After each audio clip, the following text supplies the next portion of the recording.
स्वाध्याय 2.1 पहिला प्रश्न आहे -1/2 -1/8 -1/3 -1/4 यापैकी सर्वात मोठी संख्या कोणती?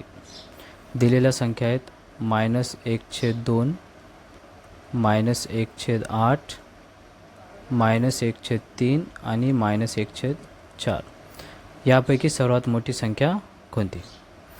तर आपण पहिल्यांदा काय करूया, हे मायनस चिन्ह सर्वांचं काढून टाकूया. हे जे मायनस चिन्ह आहे ना, ऋण चिन्ह, ते सर्वांचं काढून टाकूया. मग काय होते? 1/2 1/8 1/3 1/4. मग आता बघा, या संख्यामध्ये ऋणचिन्ह नाही आहे आणि सर्वांचा अंश समान आहे. सर्वांचा अंश 1 आहे. मग जेव्हा अंश समान असतो,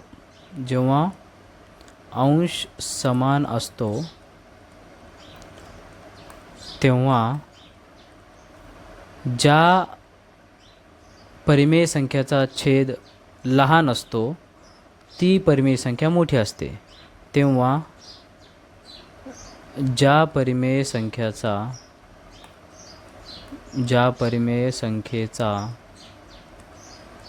छेद लहान असतो ती परिमेय संख्या सर्वात मोठी असते.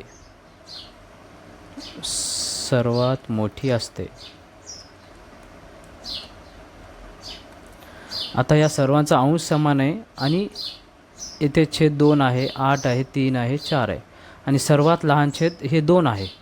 म्हणजेच ही परिमेय संख्या 1/2 ही सर्वात मोठी संख्या आहे आणि 1/8 ही सर्वात लहान परिमेय संख्या आहे. मग या केसमध्ये सर्वात मोठी परिमेय संख्या आहे 1/2 आणि सर्वात लहान परिमेय संख्या आहे 1/8. पण जेव्हा मी यांना ऋणसंख्या देतो, ऋणचिन्ह देतो ना, तेव्हा हे पूर्ण उलटे होऊन जातात. म्हणजे जे सर्वात लहान आहे, ही सर्वात लहान होती, तीच सर्वात मोठं होऊन जाते -1/8 आणि जे 1/2 सर्वात मोठं होतं, मायनस दिल्यावर तीच परिमेय संख्या सर्वात लहान होते. म्हणजेच या केसमध्ये सर्वात मोठं परिमेय संख्या आहे -1/8 आणि सर्वात लहान परिमेय संख्या आहे -1/2. सो आपल्याला इथं सर्वात मोठी संख्या विचारलेली आहे, म्हणजे -1/8 ही आपल्याला आन्सर आहे.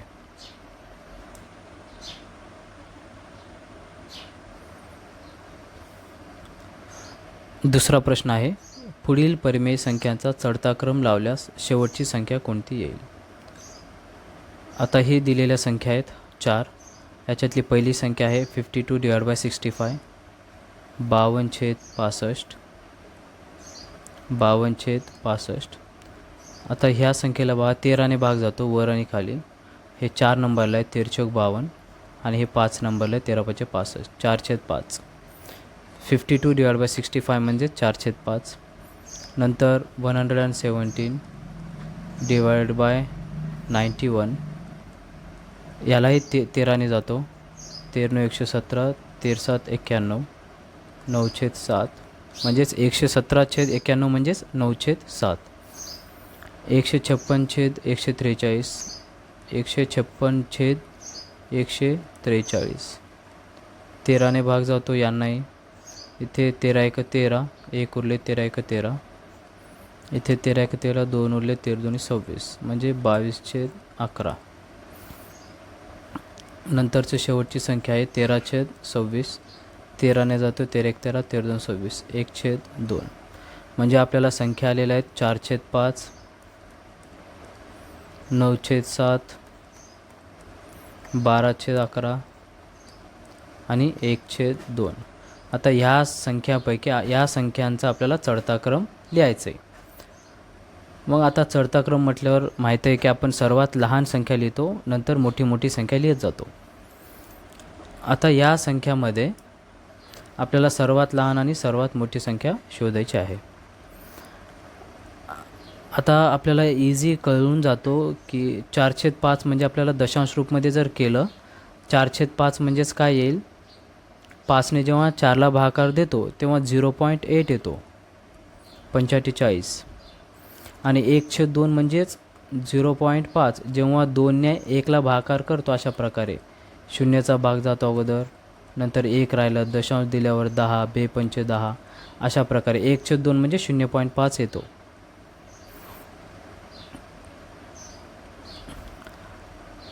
आता आपल्याला पाहायचं या दोघांमध्ये 7/7 आणि 9, 9/7 आणि 12/11. आता यांचं तर उत्तर माहीत आहे की आपल्याला 1पेक्षा जास्त येईल, कारण इथे 7ने जर 9ला आपण भागाकार केलो तर 7 एका 7, 1चा भाग जाते म्हणजे 1 पॉईंट समथिंग येतो, म्हणजे 1 पॉईंट समथिंग म्हणजे 1च्या वर आहे. हे पण पहा 11/12/11 म्हणजेच 11ने जर आपण 12ला भागाकार केलो तर 11 एका 11, हे पण 1 पॉईंट समथिंग येतो. आता या दोन संख्यामध्ये कोणती मोठी कोणतं लहान ते ठरवायचं आपल्याला.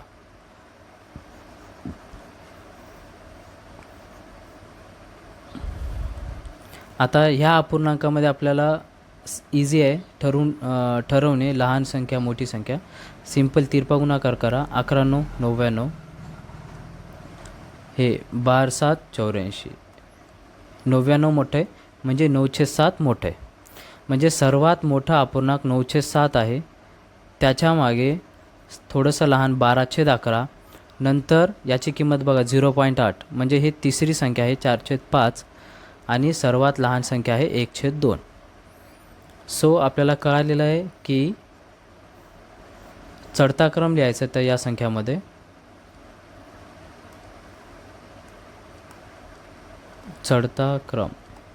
चढता क्रममध्ये आपण सर्वात लहान संख्या अगोदर लिहितो. याची किंमत 0.5 आहे म्हणून हे सर्वात लहान संख्या आहे 1/2. त्या पाठीमागे नंतर येतो मोठी संख्येकडे. चढता क्रम म्हणजे मोठी संख्या घेत जातो, त्यासाठी मोठ्या संख्येकडे हे तोंड असते. नंतर आहे 4/5, याची किंमत 0.8 आहे. नंतर आहे या दोघांमध्ये ही संख्या सर्वात मोठं येऊ लागलं होतं, त्याच्या लहान हे आहे, म्हणजे तिसरी मोठी संख्या 12/11 आहे आणि सर्वात मोठी संख्या 9/7 आहे. तर आपल्याला विचारले सर्वात शेवटची संख्या कोणती. ही झाली सर्वात शेवटची संख्या, पण 9/7 म्हणजेच काय की 9/7 म्हणजे 117/91, ही सर्वात मोठी संख्या आहे. So option third will be our answer.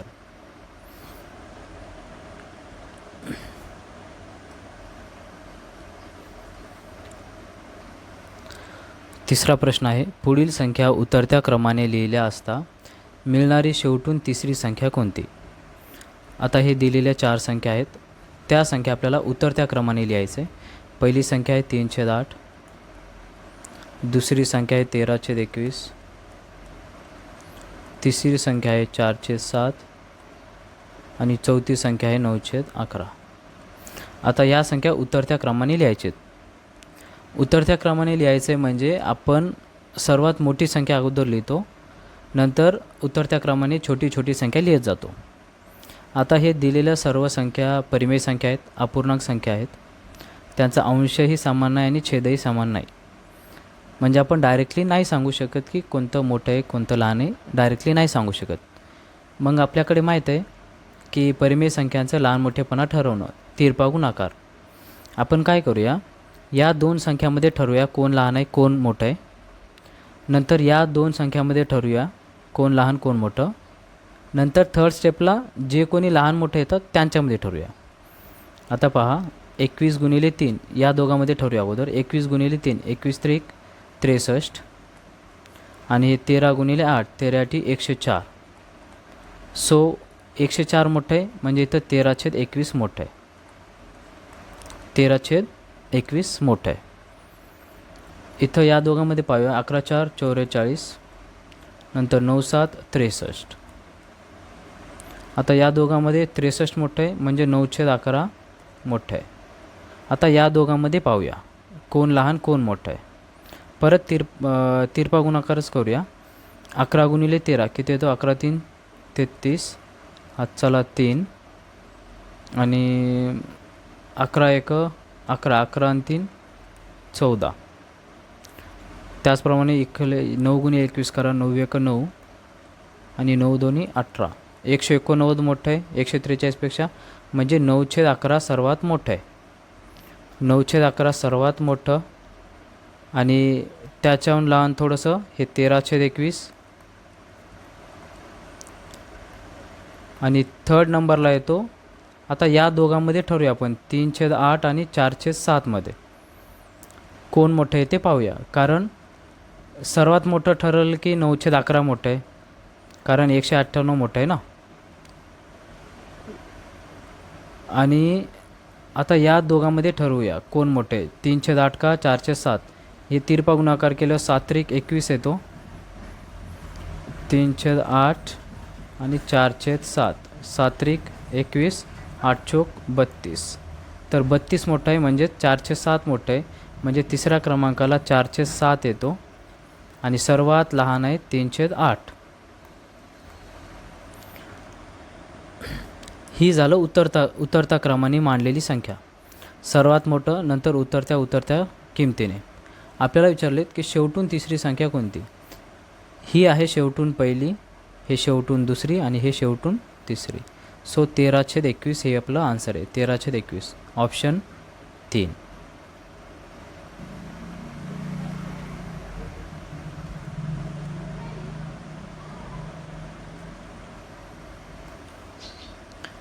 चौथा प्रश्न आहे 7/15, 11/20, 2/5, 12/15 या परिमेय संख्यातील सर्वात मोठ्या व सर्वात लहान संख्येतील फरक किती.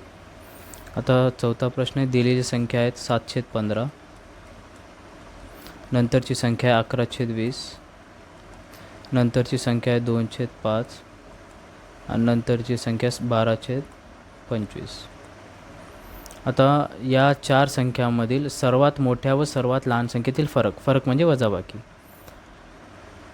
तर आपल्याला प्रथम या चार संख्यांपैकी, या चार परिमेय संख्यांपैकी सर्वात मोठी संख्या आणि सर्वात लहान संख्या काढायची आहे. आता ह्या चारमध्ये सोपं आहे, कारण हे जे 11/20 आहे, 11/20, 2/5, 12/25 यांचं छेद समान करून घेता येते. कसं म्हणजे 11/20 या सर्वांचं छेद 100 करता येते, कारण 20×5 100, 5लाही 20ने गुणाकार केल्यावर 100 येतो, 25×100. मग छेद समान करून घेता येते या सर्वांचं. म्हणजे हे 11/20ला वर आणि खाली 5ने गुणाकार केल्यावर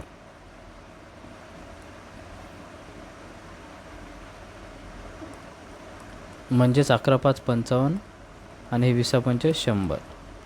त्याचप्रमाणे 2/5ला मी जर 20ने गुणाकार केलं आहे वर आणि खाली, ओके, तर हे 20×5 100 आणि हे 20 दोन्ही 40.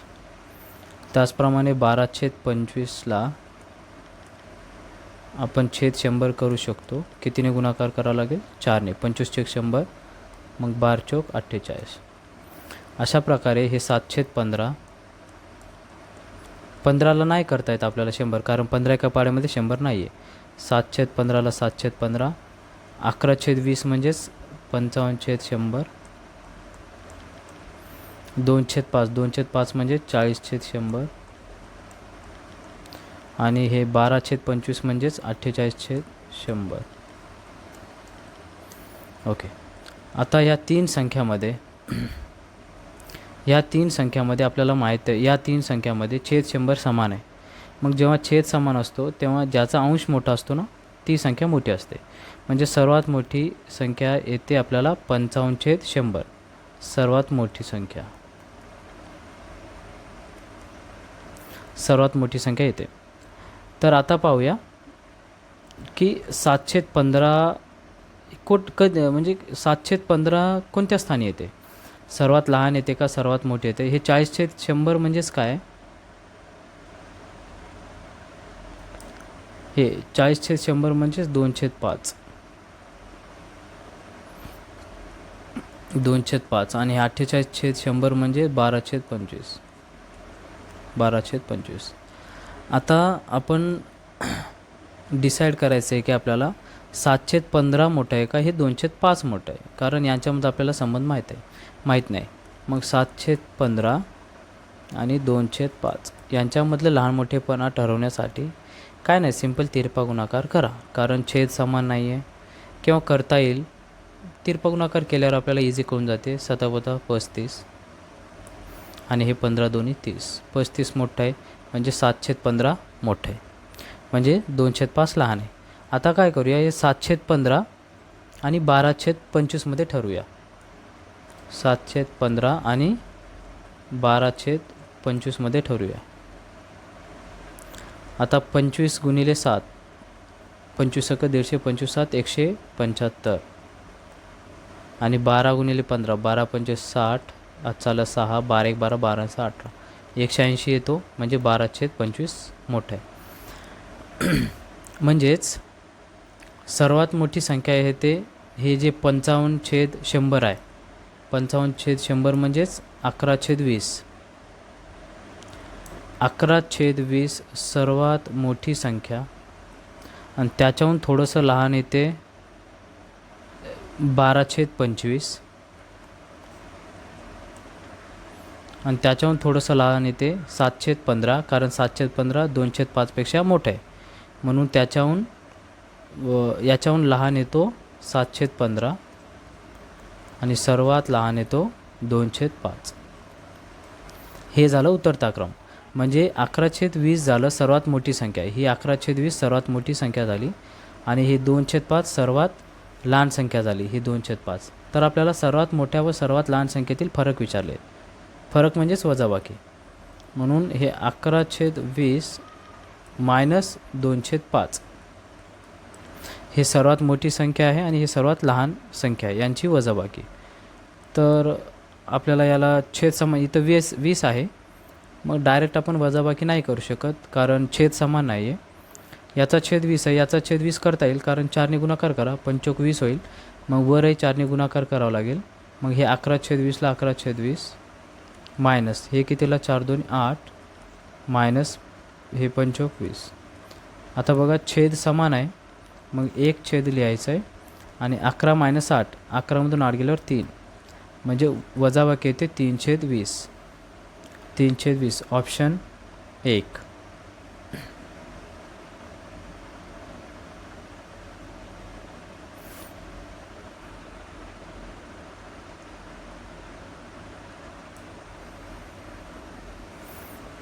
पाचवा प्रश्न आहे, पुढील परिमेय संख्या चढत्या क्रमाने लिहिल्यास सर्वात मोठी व सर्वात लहान परिमेय संख्यांची जोडी कोणती? सर्वात मोठी व सर्वात लहान परिमेय संख्यांची जोडी. तर पाचवा प्रश्न आहे, दिलेल्या संख्या आहेत -6/7, नंतर आहे -11/12, नंतर आहे -2/3, नंतर आहे -15/16, नंतर आहे -17/18. आता सपोज आपण हे ऋणसंख्या सोडून देऊया, ऋणसंख्या नाहीत असे समजा.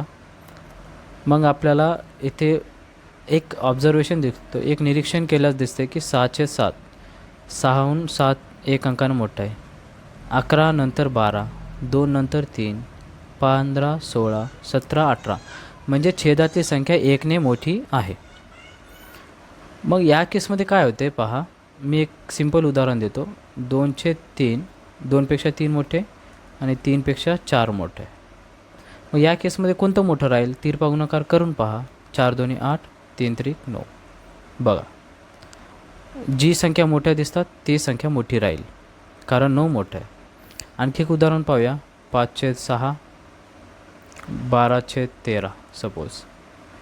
गुणाकार करा, 13×5 65, 12×7 72. बघा 72 मोठं आहे, म्हणजे 12/13 मोठं आहे. मग या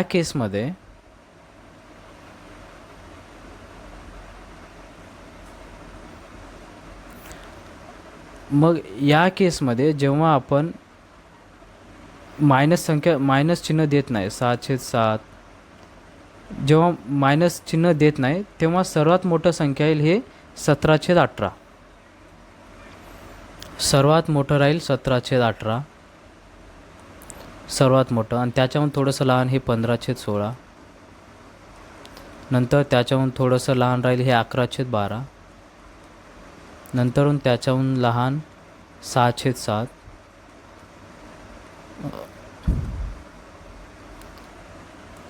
नंतर लहान राहील सर्वात लहान 2/3. म्हणजे सर्वात मोठी परिमेय संख्या आहे 17/18 आणि सर्वात लहान परिमेय संख्या आहे 2/3. पण जेव्हा आपण यांना मायनस चिन्ह देतो ना, जेव्हा यांना मायनस चिन्ह देतो, -2/3, हे -6/7, हे -11/12, हे -15/16, हे -17/18, तेव्हा काय होईल, जे सर्वात मोठी परिमेय संख्या होती ती सर्वात लहान होऊन जाईल. अशा प्रकारे पूर्ण बदल होईल. म्हणजे जे सर्वात लहान होतं ते सर्वात मोठं होईल आणि जे सर्वात मोठं आहे तो सर्वात लहान होईल चिन्ह बदलल्यावर. मग आपल्याला विचारले की सर्वात मोठी व सर्वात लहान परिमेय संख्यांची जोडी. सर्वात मोठी परिमेय संख्या आहे मग हे -2/3 आणि सर्वात लहान परिमेय संख्या आहे -17/18. ही जोडी आहे पर्याय क्रमांक 4ला. Option 4 is the answer.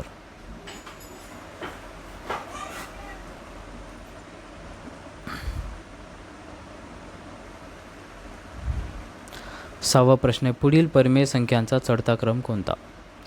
आता हे दिलेल्या 3 परिमेय संख्या आहेत, 4/17,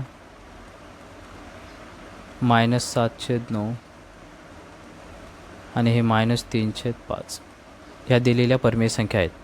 मग संख्यांचा चढता क्रम लिहायचा आपल्याला. चढता क्रम लिहायचे म्हणजेच सर्वात लहान संख्या लिहितो आपण. सर्वात लहान संख्या अगोदर लिहून मोठी संख्या लिहित जातो.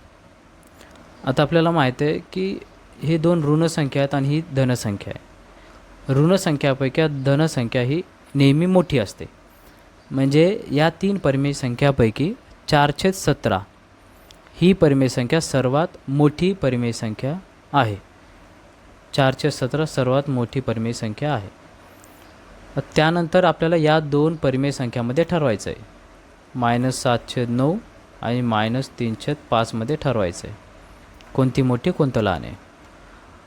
आता 5×7 35 गुणाकार करा.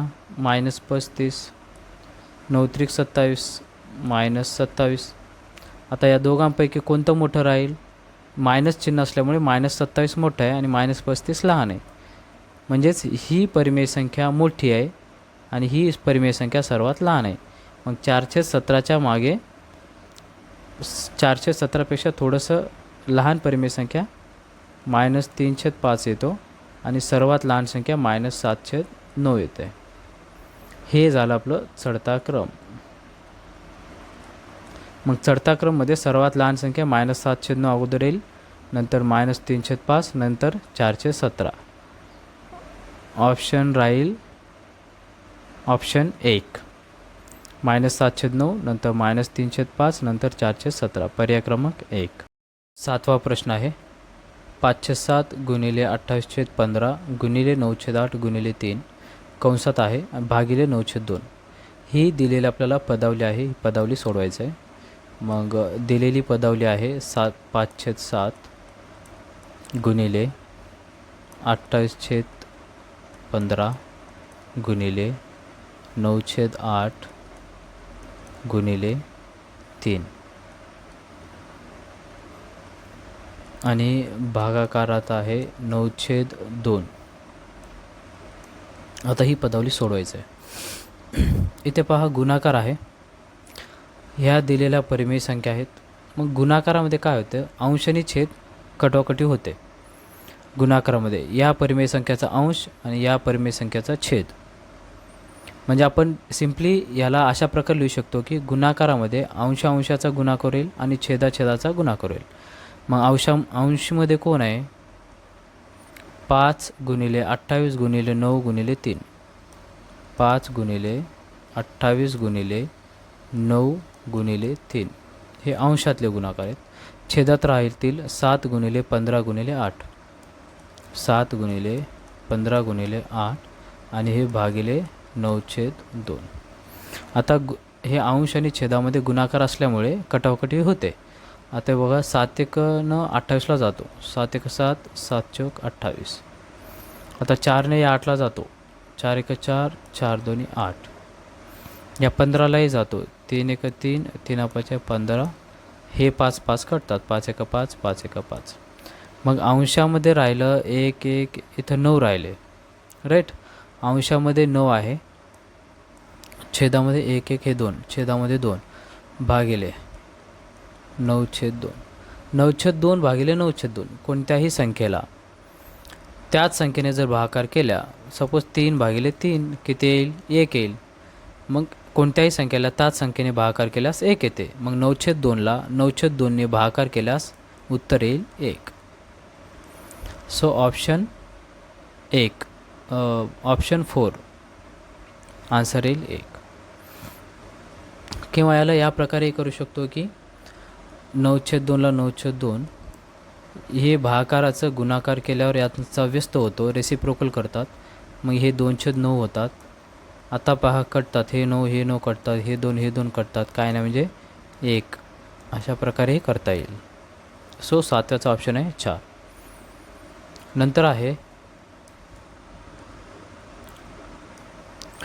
नंतर 8वा प्रश्न आहे, पुढील परिमेय संख्या उतरत्या क्रमाने लिहिल्यास मध्यभागी कोणती परिमेय संख्या येईल? आता ह्या दिलेल्या संख्या आहेत. 8वा प्रश्न आहे 13/14, 9/10, 12/13,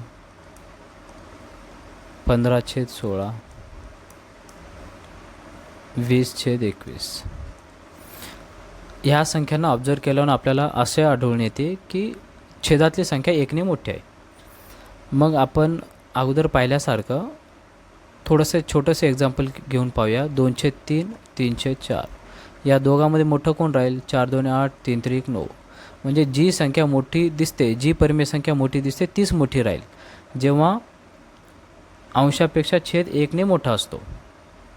सो या केसमध्ये, या गणितामध्ये सर्वात उतरत्या क्रमाने लिहायचं आहे. मग उतरत्या क्रमाने लिहायचं असेल तर सर्वात मोठी संख्या लिहितो अगोदर. म्हणून सर्वात मोठी संख्या राहील हे 20/21, सर्वात मोठी संख्या. आणि त्याच्या मागे येईल 15/16 आणि त्याच्या मागे राहील 13/14 आणि नंतर येईल हे 12/13 आणि नंतर येईल हे 9/10. म्हणजे सर्वात मोठी परिमेय संख्या 20/21 असेल आणि सर्वात लहान परिमेय संख्या 9/10 असेल. तर उतरत्या क्रमाने लिहिल्यास मध्यभागी कोणती परिमेय संख्या येईल? मध्यभागी हे पहा, मग या 5 संख्यापैकी 13/14 ही मध्यभागी येईल परिमेय संख्या. 13/14 ऑप्शन 3.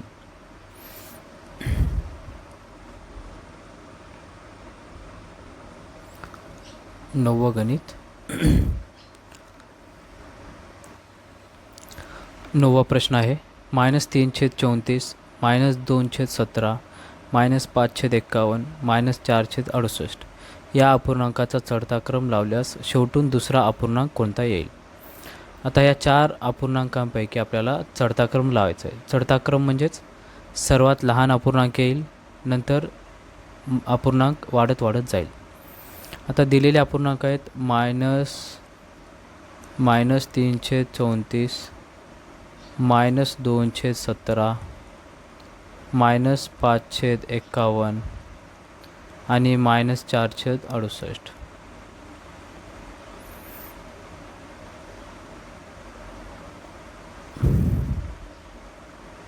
ह्या दिलेल्या अपूर्णांक आहेत. तर या अपूर्णांकाकडे पाहिलं तर आपल्याला कळते की सर्व ऋण संख्या आहेत. अंशामध्ये 3 2 5 4 काही आपल्याला कळत नाही की तेवढं काही विशेष वाटत नाही. 3 2 5 4ला पाहिल्यावर छेदामध्ये 34 17 51 68. आता या सर्व छेदांना पाहिलं तर असं समजते की हे जे सर्व छेद आहेत ते 17च्या पाड्यातले आहेत. 17 2 34, 17 1 17, 17 3 51, 17 4 68. सो हे जे सर्व छेद आहेत ते 17च्या पाड्यातले छेद आहेत. मग आपल्याला या अशा प्रकारच्या गणितामध्ये काय करायचं आहे तर या सर्वांची लसावी काढायचं आहे. सर्व छेदांची लसावी. म्हणून 34चे अवयव पडतात 17 दोन्ही 34. ह्या 17चा अवयव आहे 17 एक 17. ह्या 51चा अवयव पडेल 17 त्रिक 51 आणि हे 68चा अवयव पडेल 17 चौक 68. मग आपल्याला लसावी काढायचं आहे. मग लसावीसाठी सर्वात सामायिक अवयव घेतो 17 17 सर्वामध्ये, मग 17 घ्या. नंतर 2 आहे, नंतर म्हणजे असामायिक अवयव आता 2 3 4 2 3 4. आता 1 तर राहिलंच. मग आता 17 दोन्ही 34 34 गुणिले हे 4 त्रिकम 12 यांचं गुणाकार होईल 12 2 24 12 3 36 12 चौक 48. आता ह्या 4ला लिहिता येईल आपल्याला सिंपल. या 4ला 2 गुणिले 2 लिहिता येईल ना. 2 गुणिले 2 लिहिता येईल. म्हणून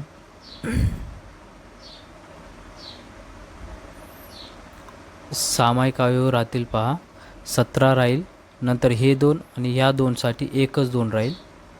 आता उरलेले असामायिक अवयव हे 2 आणि 3 2 आणि 3 म्हणजेच हे 17 दोन्ही 34 गुणिले हे 32 6 यांचं गुणाकार येईल 6 चौक 24 हातचाला 2 6 त्रिक 18 18 2 20. अशा प्रकारे गुणाकार येत आहे 204. मग अशा प्रकारे या सर्व छेदांची लसावी आलेली आहे 204. मग आता मला काय करायचं आहे, या सर्व जे छेद आहेत मला 204 करायचं आहे. मग -3/34 याला किती करायचं 204. कसं करता येईल, 6ने गुणाकार केल्यावर होईल. मग खाली 6ने गुणाकार केले तर वरही 6ने गुणाकार करावं लागेल. बघा 6 चौक 24 हातचाला 2 6 त्रिक 18 18 2 20 आलं 204. मग वर येईल -18. म्हणजे सर्वांचं छेद समान करून घेऊया. किती 204 करून घेऊया. दुसरं परिमेय संख्या आहे -2/17. याचंही आपल्याला 204 करायचं छेद. मग कितीने गुणाकार करावं लागेल मला 17 1 17 17 12ने गुणाकार करावा लागेल. बघा ना भागाकार करा 17 1 17 3 उरले 17 आणि 34 12ने गुणाकार करावा लागेल. मग छेद 204 होईल आणि 12 2 24 -24. नंतर -5/51. या -5/51ला पण 204 करायचं आहे. -5/51 कितीने गुणाकार करावा लागेल आपल्याला 4ने करावं लागेल. सो दॅट 204 येईल 4 1 4 4 5 20. मग वर 4ने गुणाकार करा मग होईल -20. नंतर हे -4/68 -4/68 याला हे छेद 204च करायचं आहे. मग कितीने गुणाकार केला लागेल 3ने. बघा ना 3 8 24 हातचाला 2 3 6 18 2 20 मग 4 त्रिकम 12 -12. तर आता पहा हे आपल्याला मिळालेले अगोदरचे आहेत -3/34 नंतर आहे -2/17 नंतरचं आहे -5/51 नंतर आहे -4/68. आता या सर्वांचं छेद समान केल्यावर या -3/34 म्हणजे -18/34 सॉरी 204 -2/17 म्हणजेच -24/204 -5/51 म्हणजेच -20/204 आणि -4/68 म्हणजेच -12/204 -12/204. आता छेद समान आहे.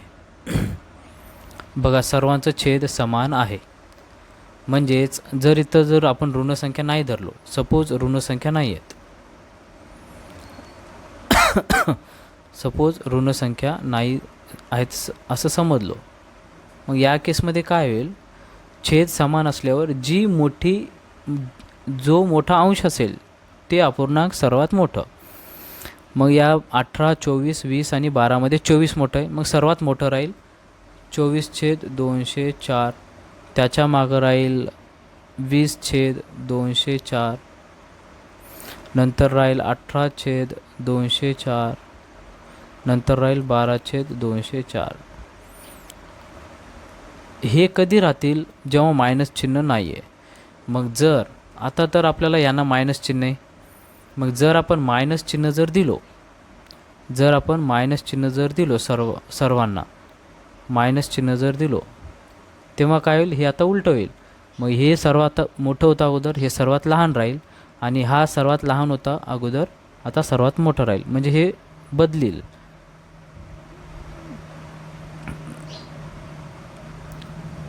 हा सर्वात मोठा, त्याच्याहून थोडंसं लहान, आणि सर्वात लहान हा. म्हणजेच आपल्याला काय कळालं आहे की -24 आपल्याला विचारले की चढत्या क्रमाने लावल्यास शेवटून दुसरा अपूर्णांक कोणता. चढता क्रम लावायचा आहे. हा सर्वात लहान आहे, -24/204. मग -24/204 म्हणजेच हा, हे अपूर्णांक -217, -217. -20/204 म्हणजेच हा 5/51,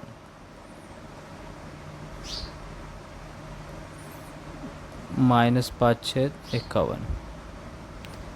नंतर हे 18/204 म्हणजेच हे -3/34, -3/34. नंतर सर्वात मोठं राहील हे -12/204 म्हणजेच हे 4/68, -4/68. तर अशा प्रकारे ही चढता क्रम येईल. आणि त्याने विचारलेले की शेवटून दुसरा अपूर्णांक कोणता येईल. हे शेवटून पहिला अपूर्णांक आहे, आणि ही शेवटून दुसरा अपूर्णांक आहे, -3/34, -3/34, ऑप्शन 3. अशा प्रकारे सराव संच 2.1 संपलेला आहे.